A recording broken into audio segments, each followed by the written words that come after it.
Hey everybody, how's it going? It's Jamie the Crafty DIY Guy. Welcome to my channel.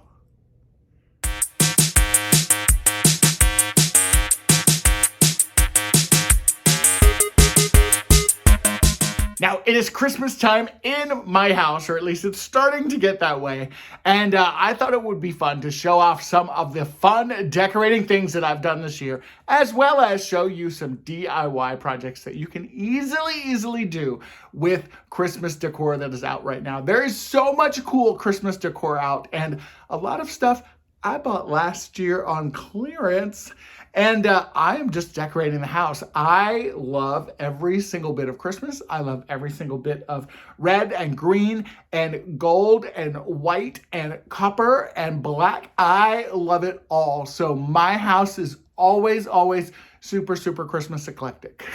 But before we get into that, I do, of course, have to say thank you to all my subscribers and happy holidays also to everyone. Happy Thanksgiving, Merry Christmas, Happy Kwanzaa, anything that you celebrate. Thank you all for being here. I'm so looking forward to this holiday season and just being with family. It has been a crazy year for some of us.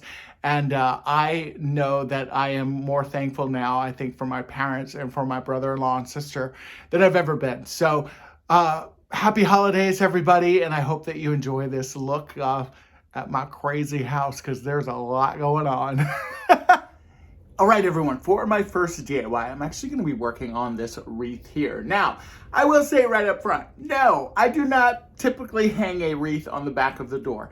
It is actually dark outside, so I am going to be decorating this wreath for you guys, and then I'm going to hang it on the outside of the door. I didn't want to stand out there in the dark, and plus it's kind of cold right now, so thank you for indulging me with this one. Now, we are going to be adding a couple things to the wreath. Now, the first thing that I did do is I actually did flock this with some of this from Walmart. And it's just a regular kind of snow flocker. If you have chalk paint and you have the right kind of brushes, you can do it with that too.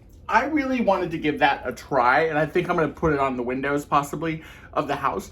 And I did it very lightly, and I actually did it at dark, which is why it's also super light, because I didn't want to risk putting too much snow on it.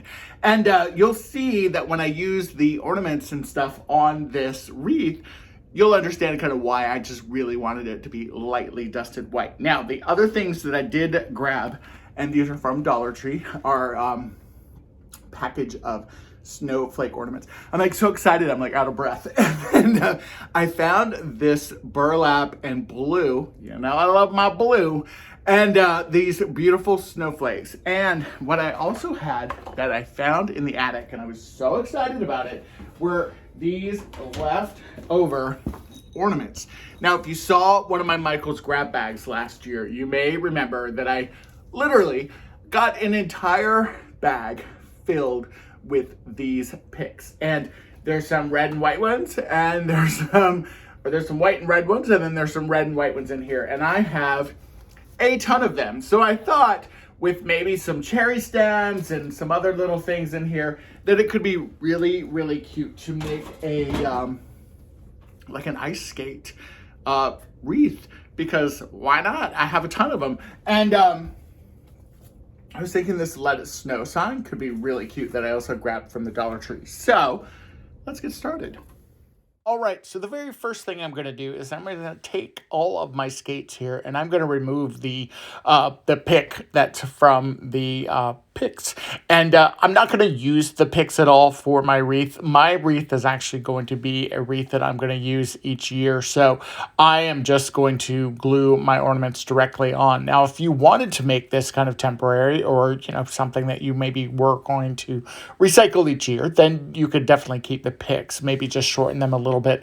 I am going to add some hot glue on the back, and I am just going to start gluing my ornaments all the way around. I'm going to alternate the colors, and I'm going to alternate the patterns. I'm going to make some go to the left, some go to the right, and we are just going to skate all the way around the wreath until I have my wreath completely covered with the skates. Now, you may remember that my front door is yellow, and I'm trying to figure out how to tie in that yellow, or at least have something that's complementary to the yellow. So That's why I grabbed this burlap ribbon with this light blue, because you may remember that my front porch also has a lot of light blue. It actually has a lot of dark blue on it. And I thought that this kind of burlappy, light blue, snowy, icy blue would be really pretty with that yellow. So I took this and also wrapped this all the way around the wreath and tucking it in between the wreath forms and the skates and everything. And I'm really, really happy with the way that this started to look as well.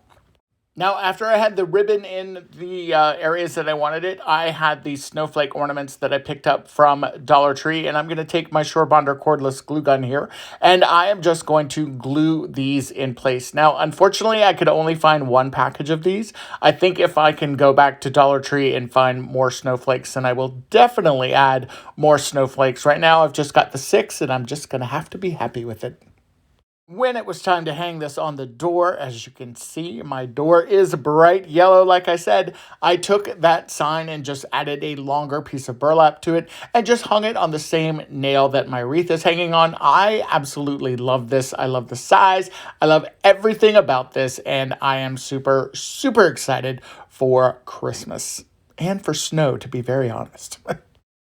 Now, I know in my intro you saw my dining room table, and this was something that I just kind of came up with. Last year I had all of these nutcrackers on my mantle. This year I decided to stack them here on my dining room table, and what was really cool about these nutcrackers is that I got them all on sale, and I didn't pay any more than $10 for any of the nutcrackers. Now, in the dining room, of course, I'm going to have to also decorate my bar area. This looks like I'm an alcoholic, but I promise you I'm not. I do like to entertain though, so I took some jingle bells. I filled up a pitcher. I also found these adorable glasses at Dollar Tree, and I added some jingle bell shots in there as well, and then added a pick onto the bottle of bourbon.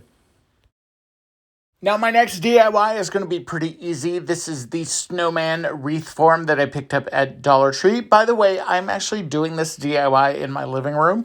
Since I'm decorating and doing a bunch of stuff for Christmas, I just thought it would be easier. And I put this quilt down because my coffee table is actually glass. So I've got this sparkly yarn that I picked up at Walmart. And then I also have this black yarn that I also picked up at Walmart that has a little bit of sparkle, and I thought I would create my own little snowman. Now, I also have these picks that I thought could be perfect to use for the hands of the snowman or for the arms of the snowman, and I decided that I would give this to a neighbor of mine that actually loves snowman. So, rapid fire here. Working with yarn is a great thing. You've got to put a big bundle of it in your hand, like you can see me here doing, and you are just going to wrap and wrap and wrap and wrap this thing until it is completely covered in white yarn, or at least the body of it there. Now, for that kind of neck and body connection point there, again, just kind of wrapping and wrapping and wrapping. And I hit the tripod a couple times because this was not very fun. The good thing about this, though, is that I did have some Christmas music on in the background, and I was able to just relax and chill. Now, for the hat, at least for the top part of the hat, I am taking that black yarn. I wish I could have found some black yarn that was as thick as this white yarn, but that wasn't the case at my Walmart. So I just went ahead and just wrapped this until it was completely covered. And then for the kind of brim of the hat, I actually took a oversized popsicle stick and just painted it with my ink chalk paint from Waverly and just glued it down. And then I am going to just trim it off and have a top hat for my snowman. Now, for the scarf, I decided to take a Dollar Tree bandana, and I'm just going to roll it up, and then I'm going to tie it around the neck of my snowman here. After I've got the knot kind of positioned off to one side, I am going to just add a little bit of hot glue just to help keep that in place.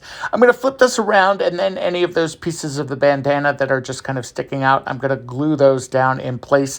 That way they're not kind of hanging out. Now, for the bandana itself, I did trim it just a little bit, and now I'm going to fray the ends of it to give it a look of a scarf that's flying out in the wind. I love the way that this guy turned out. I'm super, super happy with him, but I'm not quite done yet. Now, you may remember those Dollar Tree picks sticks that I have been bragging about. I freaking love these things. I went ahead and took 4 of them, and I am just going to glue them on either side of the snowman to cover up where his hands are. Now, I could have probably taken some wire cutters and just removed those kind of metal hands that are there on the snow form itself or on the snowman form itself, but I didn't feel like doing that. I thought that I would hurt him.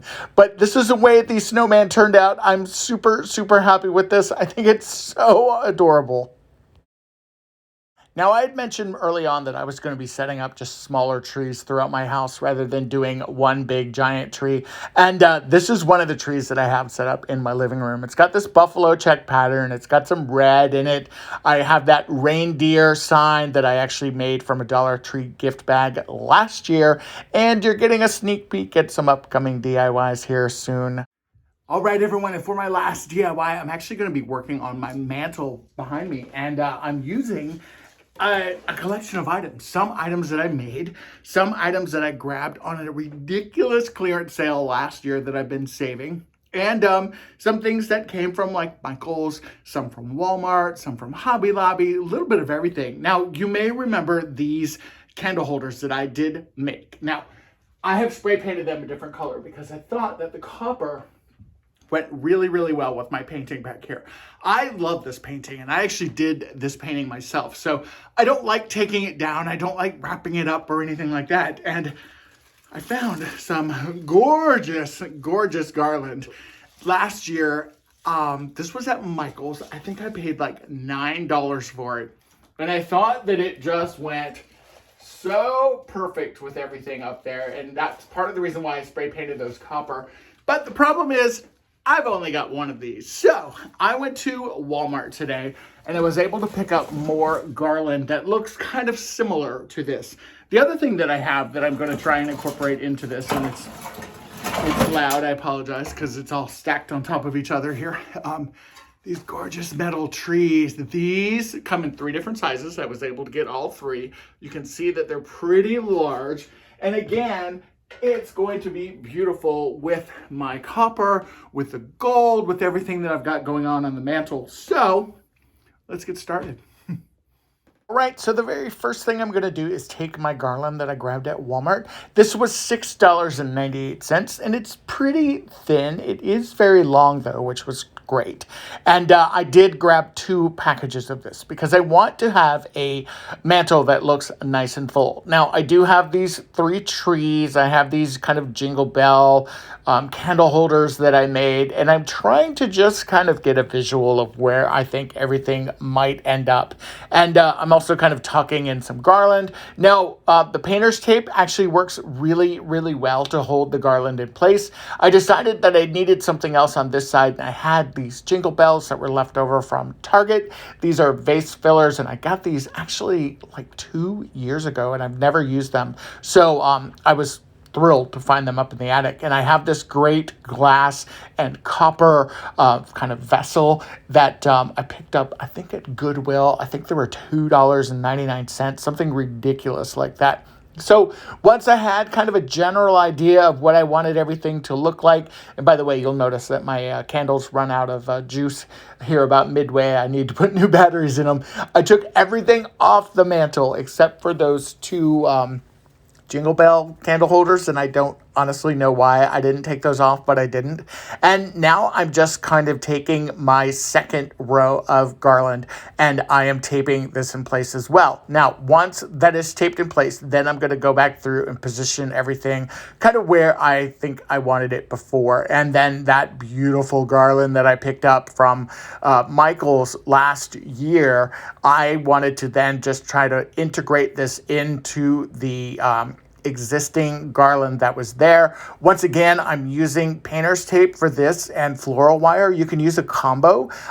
If I had the command hooks, I probably would have done something like that. I think that they would have worked out really well. The painter's tape trick actually is not a bad deal. And what's kind of nice about this is that you can kind of cover it up with some of the ornaments or anything that you might be using as filler for your particular garland. So once I did kind of get this garland finally in place, because it kept sliding off on me, I then just went through and literally started fluffing everything out and really kind of building my mantle and my decor here. And as you can see, as I add things in, I'm kind of adjusting things and moving things around, but this is what it looks like when it's all done, and I absolutely love it so much. It is exactly the color combinations I wanted, and it is perfect for my living room. Now, this last Christmas tradition is extremely special to me because this was a tree that belonged to my grandmother. My mother actually made this tree for my grandmother in the 70s, and then my grandmother passed it on to me when she passed away. In 2016, on Christmas Day, my grandmother had a stroke and passed away shortly after the new year. So whenever I set up this tree, it always reminds me of my grandmother. And what's so great about this tree also is that it has this built-in music box, and it plays Silent Night, which was one of my grandmother's favorite Christmas songs. So anytime I'm setting up anything for Christmas, this is the absolute very first thing that goes up in my house, and I treasure this one so much.